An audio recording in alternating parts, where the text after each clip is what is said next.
Hello friends, welcome to best study logics. ఈరోజు మనం ఈ వీడియోలో వీక్లీ కరెంట్ అఫైర్స్లో భాగంగా మార్చి నెల 2024కు సంబంధించిన ఫస్ట్ వీడియో చూడబోతున్నాం. తప్పకుండా వీడియోని చివరి వరకు చూడండి.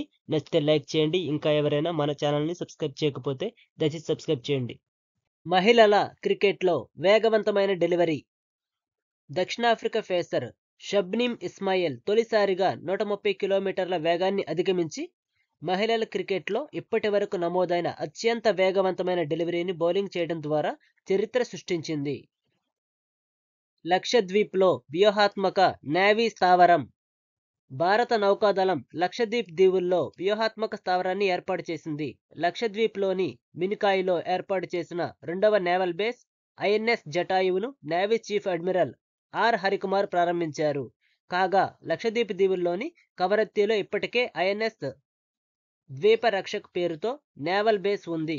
కొత్తగా ప్రారంభించిన ఐఎన్ఎస్ జటాయువు రెండవ నేవల్ బేస్. ఐఎన్ఎస్ జటాయువు కమాండెంట్గా నేవీ కమాండర్ వ్రత్ బాగెల్ వ్యవహరించనున్నారు. దేశంలోనే తొలిసారి ఏఐ ఆధారిత టీచర్. దేశంలోనే తొలిసారి ఏఐ ఆధారిత టీచర్ను కేరళలో ప్రత్యక్షమైంది. కేరళ రాజధాని తిరువనంతపురంలో ఓ స్కూల్లో ఈ టెక్నాలజీని కలిగి ఉన్న మహిళా టీచర్ను ప్రవేశపెట్టారు. కొచ్చికి చెందిన మేకర్ ల్యాబ్స్ అభివృద్ధి చేసిన ఏఐ టీచర్ అక్కడి పాఠశాలలో సేవలు అందిస్తుంది. మేకర్ ల్యాబ్స్ ఎడ్యుటెక్ ప్రవేశపెట్టిన ఈ ఏఐ టీచర్ పేరు ఐరిస్. మొత్తం 3 భాషల్లో మాట్లాడగలదు. బ్రో మొదటి మహిళా కమాండర్లను నియమించింది. భారత రక్షణ అవస్థాపనలోని బోర్డర్ రోడ్స్ ఆర్గనైజేషన్ తన చరిత్రలో మొదటిసారిగా కీలకమైన కమాండ్ స్థానాల్లో మహిళా అధికారులను నియమించింది. వైశాలి ఎస్ హివాసే ఉత్తరాఖండ్లోని ఒక సవాలుగా ఉన్న రహదారికి బాధ్యత వహించే రోడ్డు నిర్మాణ కంపెనీకి కమాండ్గా చేసిన మొదటి మహిళా అధికారి అయ్యారు. సంగీత నాటక అకాడమీ పురస్కారాలు.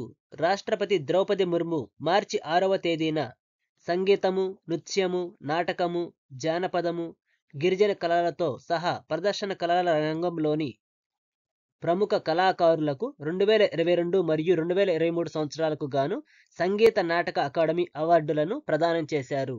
అకాడమీ అవార్డులతో పాటు భారత రాష్ట్రపతి 6 మంది ముఖ్య కళాకారులకు సంగీత నాటక అకాడమీ ఫెలోషిప్ కూడా ప్రదానం చేశారు. సంగీత నాటక అకాడమీ ఫెలోషిప్ను దీనినే అకాడమీ రత్న అంటారు.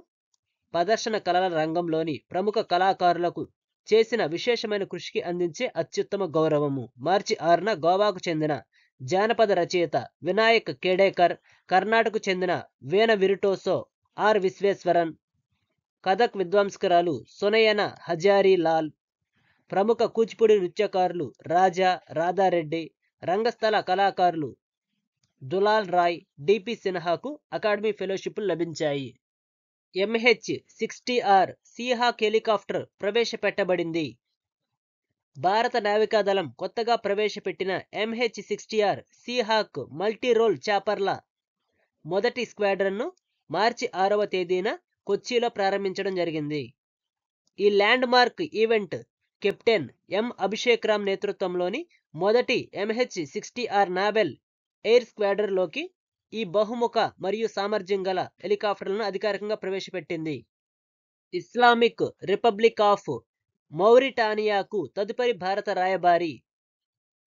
ప్రస్తుతం విదేశీ వ్యవహారాల మంత్రిత్వ శాఖలో జాయింట్ సెక్రటరీగా ఉన్న Naresh Kumar Islamic republic of మౌరిటానియాకు తదుపరి భారత రాయబారిగా నియమితులైనట్లు ఎంఈఏ అధికార ప్రకటనలో తెలిపింది. దక్షిణాఫ్రికా దిగ్గజం రిటైర్మెంట్ను ప్రకటించారు. న్యూజిలాండ్ మరియు ఆస్ట్రేలియా మధ్య క్రైస్ట్ చర్చిలో మార్చి 8 నుండి ప్రారంభమయ్యే రెండవ మరియు చివరి టెస్ట్ మ్యాచ్లో దక్షిణాఫ్రికాకు చెందిన మరైస్ ఎరాస్మస్ ఎంపైరింగ్ నుండి రిటైర్ కానున్నారు. దక్షిణాఫ్రికాకు చెందిన మరైస్ ఎరాస్మస్ తన ఎంపైరింగ్ ప్రయాణాన్ని 2006 సంవత్సరంలో ప్రారంభించారు. అప్పటి నుండి 380 మ్యాచ్ల్లో ఉన్నారు. కొత్త ధ్రువ్ హెలికాప్టర్లకు భద్రతపై కేబినెట్ కమిటీ క్లియర్ చేసింది. భద్రతపై కేబినెట్ కమిటీ 34 కొత్త ధ్రువ్ హెలికాప్టర్ల కోసం ప్రతిపాదనను ఆమోదించింది. వీటిలో 9 ఇండియన్ కోస్ట్ గార్డ్లో చేర్చబడ్డాయి. 25 ఇండియన్ ఆర్మీకి వెళ్తాయి.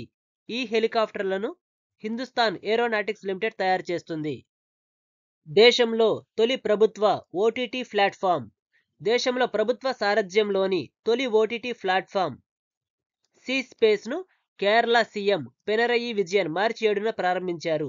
దేశంలో తొలి ప్రభుత్వ ఓటీటీ ప్లాట్ఫామ్గా ముందుకొచ్చిన సి స్పేస్ కంటెంట్ ఎంపిక పంపిణీలో ఎదురయ్యే సవాళ్లను అధిగమించేలా డిజైన్ చేయబడింది. Kerala state film development corporation C space ప్లాట్ఫామ్ను డెవలప్ చేసింది. వేగంగా 1000 పరుగులు చేసిన రెండవ భారతీయుడు. భారత స్టార్ ఓపెనర్ యశస్వి జైస్వాల్ మార్చి 7వ తేదీన టెస్టుల్లో 1000 పరుగులు పూర్తి చేశాడు. ఈ ఘనతతో అతను అత్యంత వేగంగా 1000 పరుగులు చేసిన రెండవ భారతీయుడిగా నిలిచారు.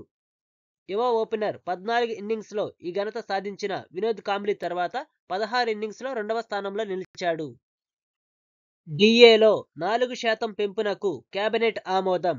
జనవరి 1, 2024 సంవత్సరం నుండి కేంద్ర ప్రభుత్వ ఉద్యోగులకు డియర్నెస్ అలవెన్స్ మరియు పెన్షనర్లకు డియర్నెస్ రిలీఫ్ను 4% పెంచడానికి కేంద్ర మంత్రివర్గం మార్చి 7వ తేదీన ఆమోదం తెలిపింది. ప్రభుత్వం నిర్ణయంతో 49.18 లక్షల మంది ఉద్యోగులు, 67.95 లక్షల మంది పెన్షనర్లు ప్రయోజనం పొందుతారని కేంద్ర వాణిజ్య, పరిశ్రమల శాఖ మంత్రి పీయూష్ గోయల్ తెలిపారు. పాకిస్తాన్కి తొలి సిక్కు మంత్రి. పాకిస్తాన్లోని పంజాబ్ ప్రావిన్స్ మంత్రిగా సర్దార్ రమేష్ సింగ్ అరోరా మార్చి 6వ తేదీన ప్రమాణ స్వీకారం చేశారు. దీంతో దేశ విభజన తర్వాత పాక్లో ఈ పదవిని చేపట్టిన తొలి సిక్కు నేతగా నిలిచారు. ఆయన మాజీ ప్రధానమంత్రి నవాజ్ షరీఫ్ నేతృత్వంలోని పిఎంఎల్ఎన్ పార్టీకి చెందినవారు. 1974వ సంవత్సరంలో నన్కానా సాహెబ్లో జన్మించారు. నరోవల్ జిల్లాకు చెందినవారు. అంతర్జాతీయ క్రికెట్కు ఆఫ్ఘన్ బ్యాటర్ రిటైర్మెంట్.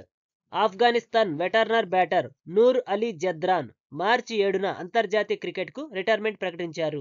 2 టెస్టులు, 51 వన్డేలు, 23 టీ20లు ఆడిన తర్వాత 35 ఏళ్ల అతను రిటైర్మెంట్ తీసుకోవాలని నిర్ణయించుకున్నాడు.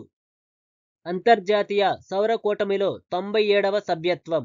పనామా అధికారికంగా అంతర్జాతీయ సౌర కూటమిని ఆమోదించింది. దాని ప్రవేశాన్ని 97వ సభ్యదేశంగా గుర్తించింది. ఈ విషయాన్ని విదేశాంగ మంత్రిత్వ శాఖ అధికార ప్రతినిధి రణధీర్ జైస్వాల్ వెల్లడించారు. మార్చి 5న అంతర్జాతీయ సౌర కూటమిలో చేరిన 119వ దేశంగా మాల్టా అవతరించినట్లు విదేశీ వ్యవహారాల మంత్రిత్వ శాఖ తెలిపింది. ఐఎస్ఏ భారతదేశం మరియు ఫ్రాన్స్ సంయుక్త ప్రయత్నంగా రూపొందించబడింది. ప్రస్తుతం 116 దేశాలు ఐఎస్ఏలో ముసాయిదా ఒప్పందంపై సంతకాలు చేశాయి. జార్ఖండ్లో కొత్త పథకం. వితంతువుల కోసం జార్ఖండ్ ప్రభుత్వం విప్లవాత్మక పథకానికి శ్రీకారం చుట్టింది. విధ్వా పునర్వివాహ ప్రోత్సాహన్ యోజన పేరుతో కొత్త పథకాన్ని జార్ఖండ్ ముఖ్యమంత్రి చెంపయి సోరెన్ ప్రారంభించారు.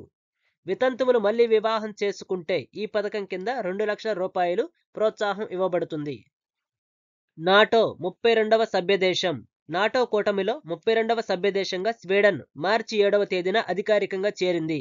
ఉక్రెయిన్పై రష్యా యుద్ధం నేపథ్యంలో భద్రతాపరమైన ఆందోళనలు పెరగడంతో దశాబ్దాల తటస్థ వైఖరికి ముగింపు పలుకుతూ స్వీడన్ నాటోలో చేరింది.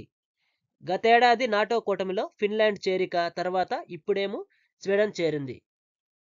సుధామూర్తి రాజ్యసభకు నామినేట్ అయ్యారు. మూర్తి ట్రస్ట్ చైర్పర్సన్ సుధామూర్తిని రాష్ట్రపతి ద్రౌపది ముర్ము రాజ్యసభకు నామినేట్ చేశారు. ప్రధానమంత్రి నరేంద్ర మోదీ నామినేషన్ను ప్రశంసించారు మరియు విభిన్న రంగాలకు శ్రీమతి మూర్తి చేసిన కృషిని కొనియాడారు. ఎల్పీజీ ధరలను తగ్గిస్తున్నట్లు ప్రధాని నరేంద్ర మోదీ ప్రకటించారు. అంతర్జాతీయ మహిళా దినోత్సవం మార్చి 8వ తేదీన ఎల్పీజీ సిలిండర్ ధరలను 100 రూపాయలు తగ్గిస్తున్నట్లు ప్రధాని నరేంద్ర మోదీ ప్రకటించారు. అధికారిక ప్రకటన ప్రకారం ప్రధానమంత్రి ఉజ్వల యోజన కింద కేంద్ర ప్రభుత్వం దేశవ్యాప్తంగా 14.17 కోట్ల ఉచిత ఎల్పీజీ రిఫిల్లను అందించింది. ఈ వీడియో నచ్చితే లైక్ చేయండి, షేర్ చేయండి. ఇంకా ఎవరైనా మన ఛానల్ని సబ్స్క్రైబ్ చేయకపోతే దయచేసి సబ్స్క్రైబ్ చేయండి. కరెంట్ అఫైర్స్కి సంబంధించిన అన్ని క్లాసులను చూడాలి అనుకుంటే ప్లేలిస్ట్లోకి వెళ్ళి చూడండి.